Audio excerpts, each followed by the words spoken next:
जय श्री राम। आज हम करेंगे रामचरितमानस बालकांड पृष्ठ संख्या 237-238। कुमुद बंधु कर निंदक हासा, भ्रिकुटि बिकट मनोहर नासा। भाल बिसाल तिलक झलकाहि, कछ बिलोकियलि अवलि लजाहि। इसी चंद्रमा की किरणों का तिरस्कार करने वाली है। भौएं टेढ़ी और नासिका मनोहर है। चौड़े ललाट पर तिलक झलक रहे हैं। बालों को देखकर भौरों की पंक्तियां भी लजा जाती हैं। पीत चौतनी सिरहनी सुहाई, कुसुम गली बिच बीच बनाई। रेखे रुचिर कंबु कलगीवा, जनु त्रिभुवन सुषमा की सीवा। पीली चौकोनी टोपियां सिरों पर सुशोभित हैं, जिनके बीच बीच में फूलों की कलियां बनाई हुई हैं। शंख के समान सुंदर गले में मनोहर 3 रेखाएं हैं, जो मानो तीनों लोकों की सुंदरता की सीमा है। कुंजर मणिकंठा कलित, उरने तुलसिका माल। वृषभ कंध के हिरीठावनी, बल निधि बाहु विशाल। हृदयों पर गज मुक्ताओं के सुंदर कंठे और तुलसी की मालाएं सुशोभित हैं। उनके कंधे बैलों के कंधों की तरह हैं। एढ़ सिंह की सी और भुजाएं विशाल की बल की भंडार हैं। कटी तूनीर पीत पट बांधे, कर सर धनुष बाम बर कांधे। पीत यज्ञ उपबीत सुहाए, नख सिख मंजु महा छवि छाए। कमर में तरकस और पीतांबर बांधे हैं। हाथों में बाण और बाएं, सुंदर कंधों पर धनुष और पीले यज्ञोपीत सुशोभित हैं। नख से लेकर शिखा तक सब अंग सुंदर हैं। उन पर महान शोभा छाई हुई है। देखी लोग सब भये सुखारे, एक टकक लोचन चलत न तारे। हर्षे जनकु देखी दौ भाई, मुनिपद कमल गहे तब जाई। उन्हें देखकर सब लोग सुखी हैं। नेत्र एकटक हैं और तारे भी नहीं चलते। जनक जी दोनों भाइयों को देखकर हर्षित हुए।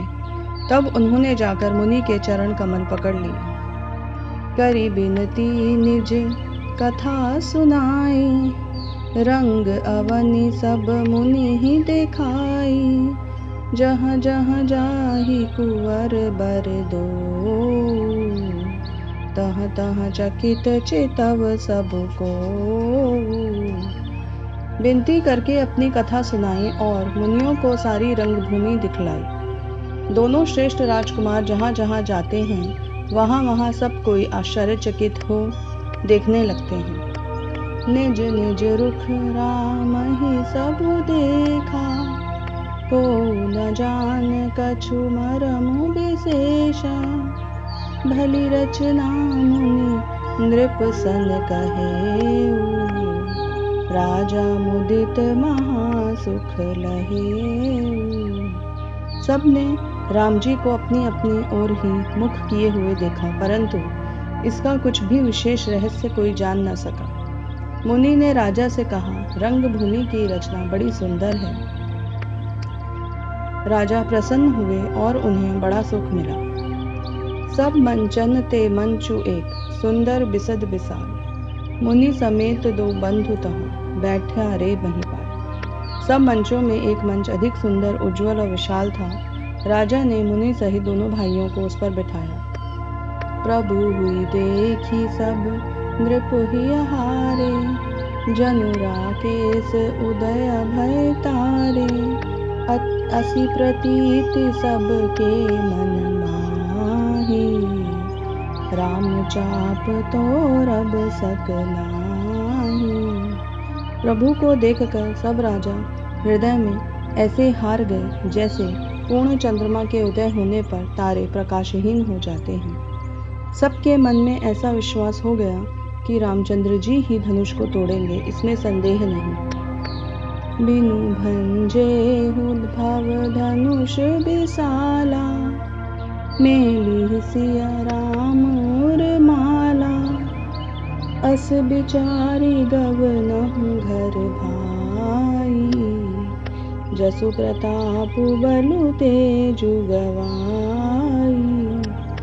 इधर उनके रूप को देखकर सबके मन में निश्चय हो गया कि शिवजी के विशाल धनुष को बिना तोड़े भी सीता जी श्री रामचंद्र जी ही के गले में माला डालेंगी, अर्थात दोनों तरह से ही हमारी हार होगी। विजय श्री रामचंद्र जी के साथ रहेंगे।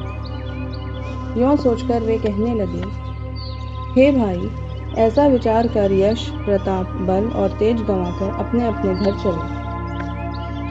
बिहसे अपर भूप सुनि बानी, जे अविवेक अंध अभिमानी। तोड़हु धनुषु प्याहु अवगाहा, बिनु तोड़े को कुंवरी बिहाहा।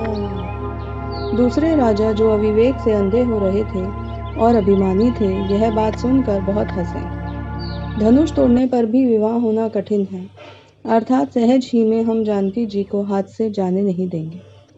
फिर बिना तोड़े तो राजकुमारी को ब्याह ही कौन सकता है। जय श्री राम।